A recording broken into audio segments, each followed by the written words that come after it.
Salut à tous, j'espère que vous allez bien. Moi je vous cache pas, je suis un peu chaud là.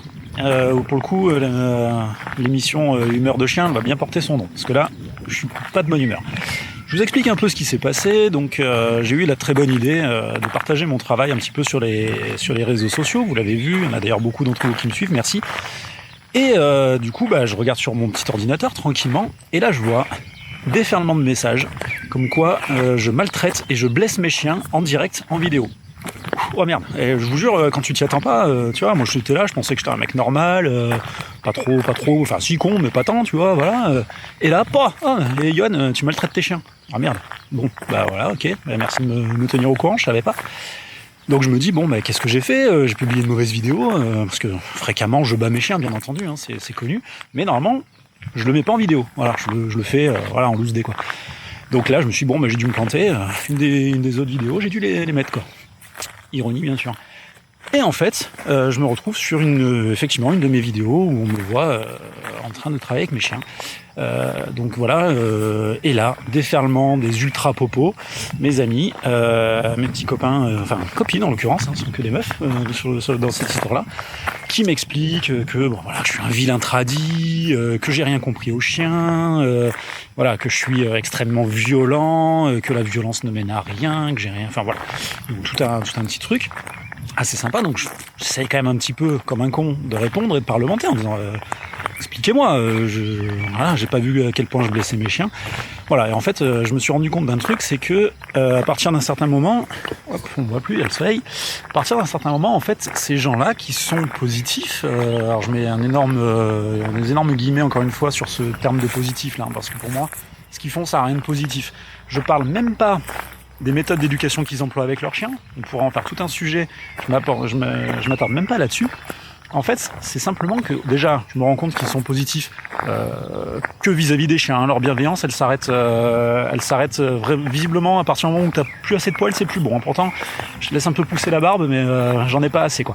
Parce que tu peux être visiblement très bienveillant avec les chiens, de ton point de vue en tout cas, et par contre te comporter comme comme les reines des putes dès le départ, à partir du moment où tu arrives sur un bipède. Donc déjà, pour moi, j'ai du mal à comprendre, quoi. Si tu te revendiques comme étant positif, bienveillant, gentil, machin, n'agresse pas les gens directement, leur saute pas sur la tronche, quoi. Donc déjà, c'est ça un premier truc. Deuxièmement, je partage mon travail, j'estime pas du tout avoir la science infuse, ni forcément avoir raison. Par contre, j'essaye un minimum de défendre mes convictions aussi. À partir du moment où, à partir du deuxième commentaire, on commence à m'insulter, à me diffamer, parce qu'elle allait dire devant potentiellement des milliers de personnes, parce que Facebook ça va vite, que je maltraite des animaux, je veux dire, ça peut avoir vite des conséquences pour un éducateur canin. Donc la diffamation, elle est avérée, elle est lourde. Donc quand tu commences à dire que je blesse des animaux, et accessoirement, moi ça me blesse aussi dans mon fort intérieur, parce que j'estime ne pas faire partie de cette catégorie-là de personnes. Ok. Je suis dans le faux avec mes méthodes, pas de souci. Mais plutôt que m'insulter, puisque tu es positif et bienveillant, explique-moi. N'essaye pas de m'imposer ton espèce de loi immédiatement. Explique-moi ce que je fais de mal, plutôt que juste me dire que je suis un connard et que je fais pas ce qu'il faut. En fait, ça, vous savez déjà pas le faire, quoi. C'est déjà très compliqué. C'est-à-dire que n'importe qui derrière est un peu dans le doute, va juste sortir de là en disant je suis un connard, mais je sais toujours pas mieux faire. En fait, au final, je sais juste que ce que je fais, c'est pas bon. Ok, donc c'est déjà quand même assez inquiétant. Puis il y a d'autres points. Arrive un moment où, bien sûr, que le positif, j'en ai marre de positif. J'ai parlé avec quelqu'un, parce que quand même il y a beaucoup de gens qui m'ont défendu, merci à tout cela. Il y a des gens qui ont utilisé le terme d'éducation bienveillante. Je trouve que c'est déjà beaucoup plus adapté en fait, parce que être bienveillant envers quelqu'un, ça veut pas forcément dire tout lui passer, ne faire que de la douceur, que de la tendresse, et voilà, ça ne rend pas service malheureusement aux gens et même aux animaux qui ont besoin d'évoluer dans la société qu'on a à l'heure actuelle, de faire croire que le monde il est tout beau, tout gentil, tout mignon. C'est pas vrai, y compris pour nos chiens. Je vais encore une fois ne pas me faire des copains, mais on les force à vivre dans un environnement urbain, la plupart du temps en tout cas, avec des humains qui sont pas à la base non plus leurs congénères, faut quand même pas tout confondre. On les force à faire attention à nos dangers à nous, les routes, les crétins qui empoisonnent les animaux, les clôtures électriques, les autres animaux. Voilà. tout ça, pour leur bien, on est obligé de leur apprendre les limites, les zones de danger, leur apprendre l'obéissance, tout simplement pour qu'ils nous écoutent, parce que nous, on est capable d'évaluer certains dangers que eux ne soupçonnent pas. Donc, au bout d'un moment, notamment, parce que là, en l'occurrence, sur la vidéo sur laquelle je me suis fait attaquer, on parlait de nourriture, c'est quand même un instinct primaire, la nourriture chez un chien. Me parler, moi, sur du refus d'appât ou du refus de friandises, de méthodes de déviation, alors oui, tout à fait, bien sûr, ça peut peut-être de temps en temps fonctionner, en tout cas en présence du maître, et le tout contrôlé, quoi. Moi, je vois pas un chien qui est dans son jardin, le maître est absent, il est parti bosser, un abruti arrive, lui donne quelque chose d'hyper appétant avec du poison dedans parce que le chien a eu le malheur d'aboyer pendant la nuit. Je vois pas le chien être capable de dévier, de se créer par lui-même une déviation pour refuser cette friandise. Malheureusement, si on n'en passe pas par une forme de désagrément, et attention, de désagrément, absolument pas de violence, de douleur ou autre, une forme simplement de désagrément où le chien va se dire « ça, papa il m'a appris que quand je m'approche de ça et qu'il m'a pas donné l'autorisation, c'est pas agréable pour moi », et s'il n'y a pas ça, le chien va manger la saloperie et s'empoisonner. C'est malheureusement une quasi-certitude. Donc, arrive un moment où si on ne fixe pas des limites correctement et de la bonne manière, on va forcément aller au carton. Je vois pas, enfin, en tout cas ceux que je connais moi et que j'estime d'éducateurs canins, j'en vois pas un qui prend du plaisir à se montrer un peu dur avec un chien. On n'est pas tous des grands refoulés de la vie qui avons besoin de nous défouler justement sur un animal.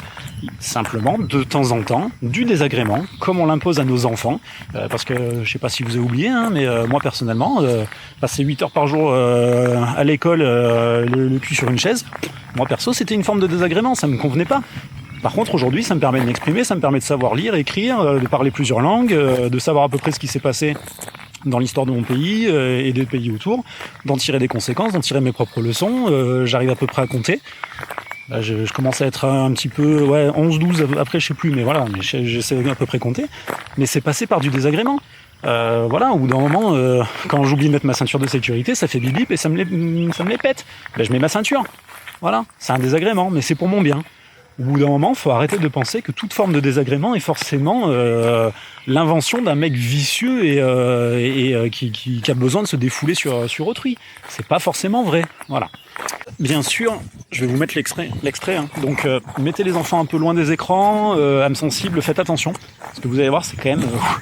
voilà, c'est violent, c'est dur. Voilà. Donc voilà, je vous mets l'extrait.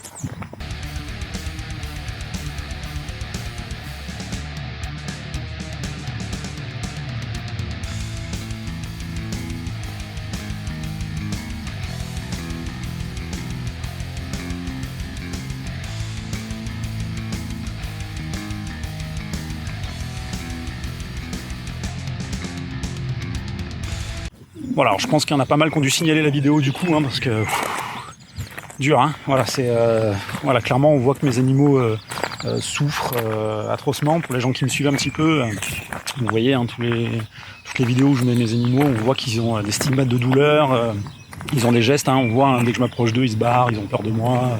Voilà, voilà. Je sais, c'était choquant. Je m'en excuse. Voilà, je pensais pas en arriver là, mais j'en suis là, quoi.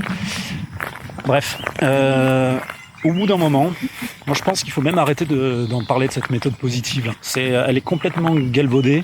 Il y a plein de mauvaises choses qui passent à travers ça, des personnes qui, sous couvert de bien-être animal, nous vendent des choses qui sont potentiellement dangereuses, se permettent d'être agressives, voire encore une fois menaçantes ou diffamantes envers les autres. Enfin bref, voilà. Arrêtons avec la méthode positive. Essayons plutôt la méthode bienveillante, peut-être, tout simplement. D'essayer de effectivement respecter le bien-être animal. Bien sûr, la base. Bien sûr, ne pas nous montrer violents, ne pas avoir de gestes brusques, ne jamais faire mal à l'animal. Bien sûr, évidemment. Ça, j'ai besoin de le dire, en fait. Sérieux, j'ai besoin de le dire.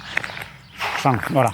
Par contre, arrive un moment où essayer de nous faire croire que nos chiens ont droit au monde des bisounours, c'est pas vrai. C'est les mettre en danger, c'est se mettre en danger, mettre potentiellement d'autres personnes en danger ou d'autres chiens en danger. suis encore une fois désolé, j'espère vraiment que certaines personnes ne se sentiront pas concernées de là parce que je parle de la méthode positive qui pour moi, le fait d'être positif et respectueux d'un chien, c'est très important, c'est primordial. Par contre, c'est quelques, parce qu'encore une fois ce sont vraiment que quelques personnes, c'est quelques ultra popos qui se reproduisent entre eux là, parce qu'en fait c'est ça au final, ils se mettent dans leur clan, dans leur coin, ils disent qu'eux sont merveilleux et dès que quelqu'un est différent d'eux, de toute façon ils les bannissent ou ils les insultent. Donc au final, clairement, ils ne font pas évoluer leur cause, ils aident pas les autres à évoluer parce que de toute façon ils passent d'abord par le jugement et ensuite par l'attaque, donc il n'y a rien de pédagogique dans cette démarche là. Voilà, sorti de ces quelques abrutis là, la méthode positive elle a de très très bons côtés, c'est des très bonnes choses. Comme toutes les méthodes, c'est pas infaillible, c'est pas parfait selon moi, mais aucune méthode ne l'est à l'heure actuelle. On a des moyens humains de communiquer, ne serait-ce qu'entre nous déjà. Ce serait peut-être pas mal d'essayer de travailler un petit peu plus là-dessus pour certains. N'oubliez pas aussi que derrière les commentaires, voilà, il y a des êtres humains quoi, et que je serais curieux moi de voir si ce genre d'hystérique-là aurait le courage de venir, ne serait-ce que parler en face. Je parle vraiment pas d'autre chose, mais juste parler. J'ai jamais eu quelqu'un qui est venu me voir en me disant ouais t'es con, tu blesses tes chiens, tu les fais souffrir. C'est marrant, je les ai pas. J'ai que des héros sur internet là. C'est ça qui me choque un petit peu quoi. C'est est-ce que vous auriez autant de gueule, autant d'arguments face aux gens? Je pense pas trop. Voilà. Encore une fois, je vais reprendre aussi quelque chose que dit très souvent Monsieur Pupier, et je commence à, puisque je suis quand même assez nouveau sur les réseaux, je commence à effectivement voir toute la véracité de ses propos, c'est qu'eux, on les voit pas bosser avec leur chien, on voit pas leur chien. Si on voit une photo où le chien il est assis, ouais, c'est pas dur sur une photo quoi. Maintenant, faites des vidéos, apprenez-nous. Je demande que ça. Voilà, on va en rester là pour aujourd'hui. Ça fait déjà longtemps que je râle. Simplement un petit rappel, c'est qu'à l'heure actuelle, aucun maître chien, aucun éducateur canin, quelle que soit la paroisse pour laquelle il prêche, qu'il soit en positif, ultra positif, coercitif, tradi, adaptatif ou autre, personne ne peut se vanter à l'heure actuelle d'avoir la bonne méthode parfaite et ultime. Ça n'existe pas malheureusement. J'aimerais bien, j'adorerais que quelqu'un me le prouve, mais voilà, ça reste une science inexacte, l'éducation. Partant de ce principe-là, je vois pas comment on peut se permettre d'en arriver à l'insulte, à la menace, à la diffamation, sur des choses comme ça, quoi. Voilà. Un éducateur canin qui montre son travail, ou n'importe quel autre métier d'ailleurs, sur les réseaux sociaux, le fait par passion, le fait par envie de partage, pour essayer d'aider au maximum les gens, surtout dans des temps de confinement comme en ce moment, où c'est un petit peu particulier. On le fait pas pour montrer qu'on est les meilleurs, on le fait pas pour imposer notre science. Voilà, personne n'oblige personne à ni regarder mes vidéos ou les autres, ni à reproduire mes gestes ou mes techniques. Par contre, c'est un minimum aussi courageux de le faire. Voilà, il faut arriver à accepter de montrer son travail comme ça et de s'exposer au jugement. Mais le jugement, c'est une chose. La critique, l'insulte, c'en est une autre. Enfin, la critique, on s'entend. Ce genre de critique-là, en tout cas. Essayez de me dire aussi un petit peu, vous, dans les commentaires, si vous ressentez à peu près ce genre de choses aussi, si vous trouvez que peut-être que c'est moi qui suis complètement dans l'erreur, que cette vidéo vous a choqué. Voilà. Alors, je parle bien de choquer. La technique que je montre, elle peut plaire, pas plaire, être efficace, pas efficace, ça c'est aucun souci. Mais est-ce que vous avez l'impression que je frappe mes animaux à ce moment-là, quoi? C'est surtout ça que je voudrais savoir, et surtout, je les blesse. Voilà. Dites-moi si vous voyez mes animaux blessés, avoir des stigmates de douleur, tout ça, parce que voilà, peut-être que c'est le cas et puis je m'en rends pas compte, mais voilà, redites-le moi vite alors. Voilà les copains. Je vous fais quand même plein de gros bisous, prenez soin de vous, prenez soin de vos toutous. Et puis on se retrouve bientôt pour une vidéo tuto, et promis cette fois-ci, j'essaierai de frapper personne. Allez, ciao ciao.